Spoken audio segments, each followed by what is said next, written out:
My name is Matt Winslow. I work for Rainier. I currently handle all e-commerce. I start climbing the gym quite frequently, typically 3 to 4 times a week. But the cool thing about climbing outside is you get to have these big, grand adventures, which is what I was wanting. Being outside, the fresh air, the epic scenery, there's nothing like it.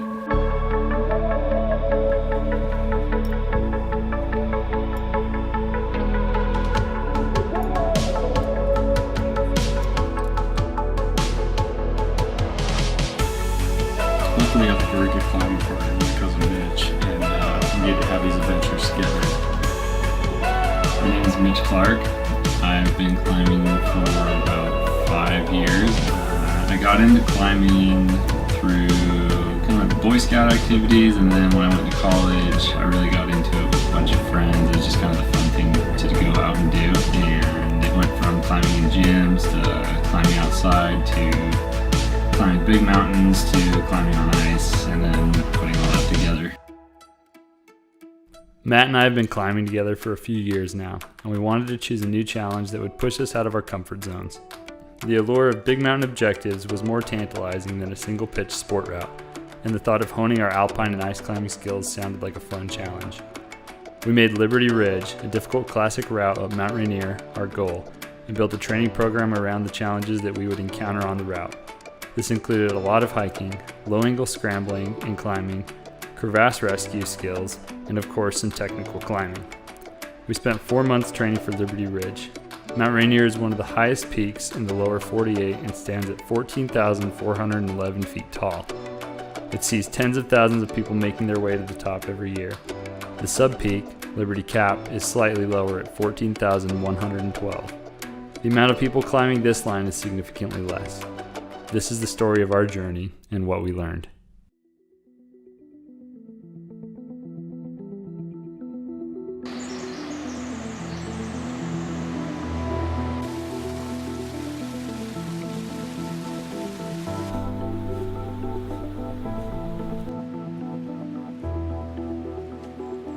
The first day we got started at the White River Trailhead. It was probably about 9 o'clock. It was beautiful. There's giant pines everywhere. We hiked for about 3 miles on the trailhead until we came to the interglacier, and that was the first glacier crossing that we had.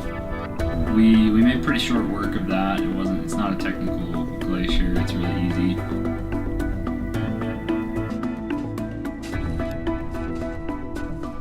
We got up on St. Elmo's Pass and saw our first large glacier, which is the Winthrop Glacier. That glacier was the biggest glacier I had ever seen, and we thought the crevasses were big there, and it just looked like teeth ready to eat you at some point because there's just big chunks of ice sticking up, ready to swallow you.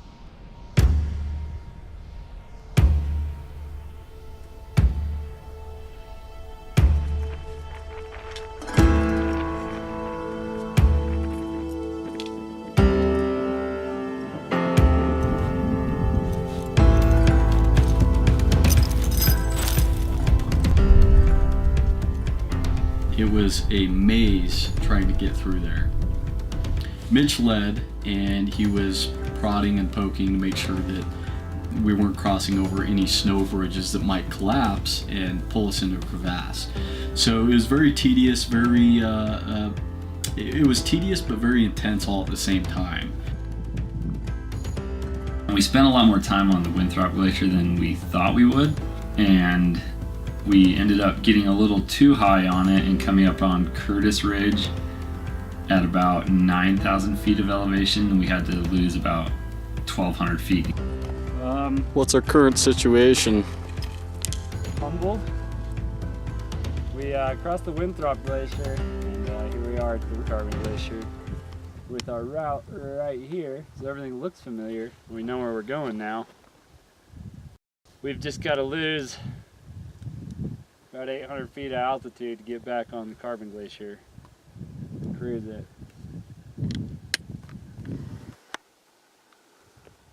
It'll be a fun day.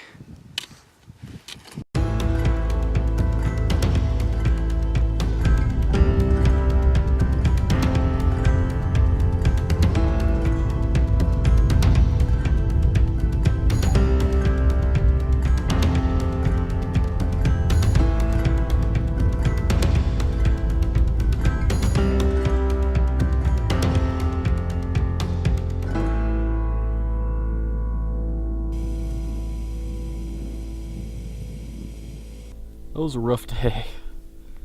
We got up at 6:30 and it's now 11:15 and we've been going all day. We didn't quite make our goal of getting to Thumb Rock.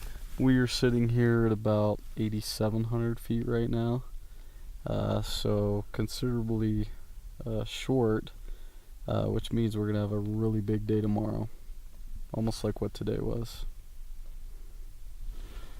It's gonna be rough,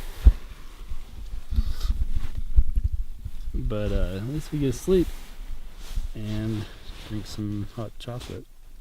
Yeah. So, and hopefully the wind doesn't tear our little tent apart. Yeah. Should be an interesting night. Yes, it will.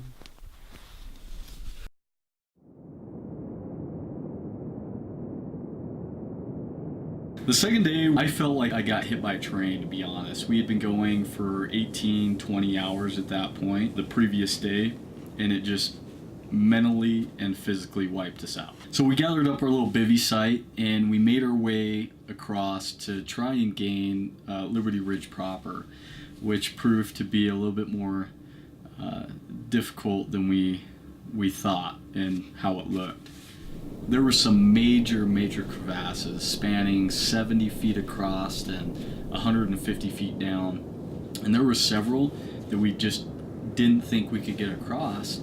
We're pretty late in the season by that point, so Liberty Ridge was getting more and more out of condition to be climbed, and we were just hoping that we could find a way through the maze. Luckily, a lot of the crevasses that we encountered, you could walk all the way to one end and realize that there's a small little bridge that you can cross, and that happened more times than I can count. This is where the actual climbing begins. Gotta climb that to gain the ridge.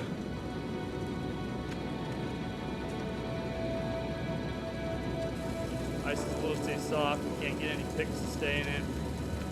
So we're gonna err on the side of caution and try our alternate route.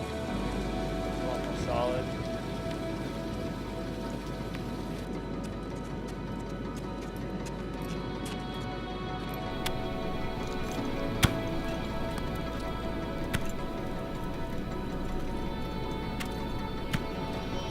Once we got past these big crevasses, this was kind of the point of no return. We felt that it was actually more dangerous to turn around and go back than it was to keep moving forward. So we tried ice climbing up to gain the ridge proper, and we did, but too much rock was coming down on us at that point.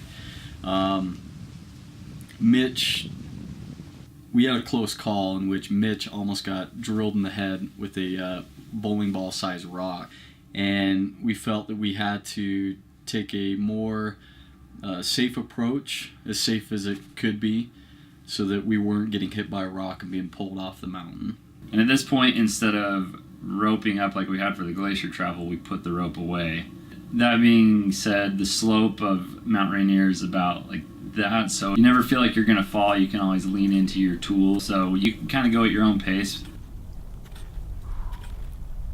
Dude, what is happening right now? Well, we're finally on Liberty Ridge, and we're kind of just moving from rock outcropping to rock outcropping, dodging all the falling rock. It sprays down intermittently, but as it warms up, it's breaking off more and more. And it's spitting off some big chunks of rock. We already had a few close calls, so we're just kind of trying to sprint up this slope.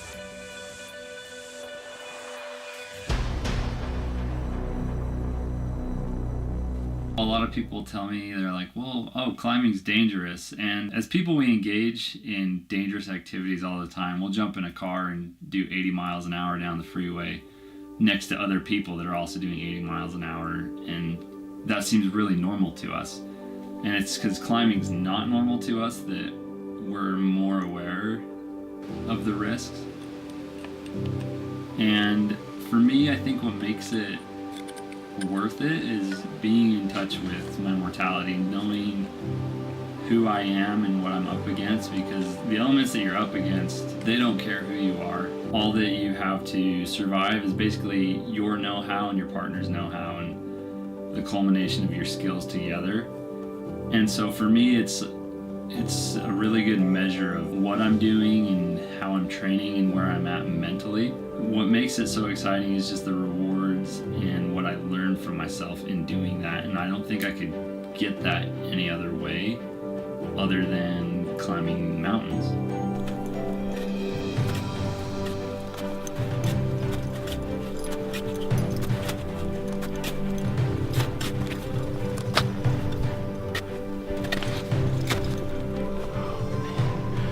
I'm done. Spent. This is brutal. We started on Liberty proper at about 10 o'clock a.m. and we didn't get to Thumb Rock until about 12 o'clock, 1 o'clock or so. Thumb Rock's where we intended to make our first campsite, but because of the glacier travel being so difficult and just route finding, we camped below it. But when we got up there, we decided we'd set our tent up and kind of let things cool down because it was the middle of the day. And we were pretty exhausted from that sprint and in a safer place where rocks weren't going to hit us. So we set up our tent, brewed up some food and some water, and we took about 6 hours just kind of waiting for everything to solidify and harden again for the upper slopes.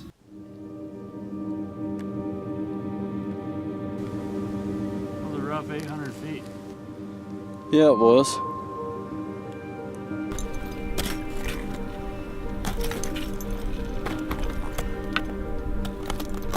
We could see a little bit of ice starting to form, and we found a boot pack from parties that had come earlier. So we would follow that and just kind of punch our way up with our tools, and it was a real calf burner. That was probably what slowed us down the most, is our calves would be on fire and we'd have to cut out a little step just to get a break from that burn. And we'd take turns, each of us leading parts, just trying to make that boot pack better and better, because it's a lot easier to follow whoever is making the boot pack than be the guy making the boot pack. Worn out physically, mentally. We're at 12,700 feet right now. We've been exposed, extreme exposure for 4,000, 5,000 feet. It just wears on you mentally. One slip up and you're gone. Got a crevasse that's to my back. We're gonna try to find somewhere to bivvy for the night. Just want to get off this fucking mountain though. I knew going into Rainier that the biggest challenge wouldn't be technical. We're pretty good ice climbers and we're pretty good rock climbers. So the technical aspect of it I wasn't too concerned about that. I was concerned about that mental fatigue, and we had a lot of it. Being unroped on, water ice 2, just doing that for hours on end was mentally exhausting. Well, Matt's attempting the final crux of our route. It's the Bergschrund. We've been lucky enough to find a pretty solid boot pack once we got to about 13,000 feet, something like that. We're pretty frayed, but we're just trying to push up to the top where we can make a safe bivvy. So we made it up to the Bergschrund. I think it was about 8 or 9 o'clock at night. It was dark, so we were using our headlamps at this point. And the Bergschrund is the crux of the route. I mean, it's one of the hardest parts. The Bergschrund is a major split in the mountain. So you have a wall, typically of hard snow or ice, with a crack in between it. So you kind of have to step over, get a tool in, climb up the schrund, as it were. And we still weren't roped. It was kind of a hard snow, so you couldn't get an ice screw to stick properly. Otherwise, we would just belay it. So we ended up soloing up the Bergschrund. And I got my tool in there, and it felt pretty good. So I ended up just getting good tool placements, making sure they were absolutely bomber. And I pulled the schrund, and I knew that we had the rest of the route in the bag. What are we at? 13.6. 13.6. Not much further to go, just another 600 feet. We'll do a quick little bivvy. That's the summit. Catch about 3 to 4 hours of sleep, maybe more. We're pretty worked. Definitely more. Yeah, and then we'll cruise down the Emmons Glacier with hopefully less stress. We'll definitely see people there, so that'll be nice. We've been isolated for probably 36 hours, and all these factors have definitely taken a toll on us. The exposure, the isolation, the physicality of all this, and the mental game. But not much further. We're through all the tricky, hard stuff. Got past the last crux pretty easily, the Bergschrund. So now all we have to do is keep trudging on. We woke up the next morning, again a beautiful sunrise, but the most frigid, cold start you could ever have. The ice actually looked really cool. It was really featured because how cold it was. We got some breakfast. I wasn't really hungry by that point. I just wanted to get off the mountain. I think Mitch was in the same boat. You can see on his face how slashed he was, and I was too. And we looked up, and I thought that we had another 800 feet to go. And so we started to trudge up this 100-foot hill, and I was thinking we were still going to have another hour or two to the summit. But we made it to the top of the hill, and we kind of just looked around and looked at each other and went, "This is the summit." Summit in Liberty Cap. Woo! And so I looked at my altimeter and it said 13,800 feet, and I'm going, oh, well, great. That's been off this entire time and has been kind of mentally screwing with me. And so that was just an interesting but really awesome experience to just kind of wake up, trot up the hill a little bit, top out, and share some pictures and be excited about that. And then we wanted to actually be on the top of Mount Rainier because Liberty Cap Glacier is kind of this big bulge just kind of sticking off of it. So we ended up descending another 400 feet and then climbing up 1,000 feet to get onto Mount Rainier. And it's called the Columbia Crest because it's just this ring of the volcano. The biggest takeaway for me was I just want to do it again. Apparently alpinists have bad memories because they don't realize how bad it sucked, and so I must have a pretty terrible memory, but I'm just looking for the next adventure, and that was a great stepping stone for me, knowing that I could conquer a big mountain in the alpine style, taking as little gear as I can and just going fast.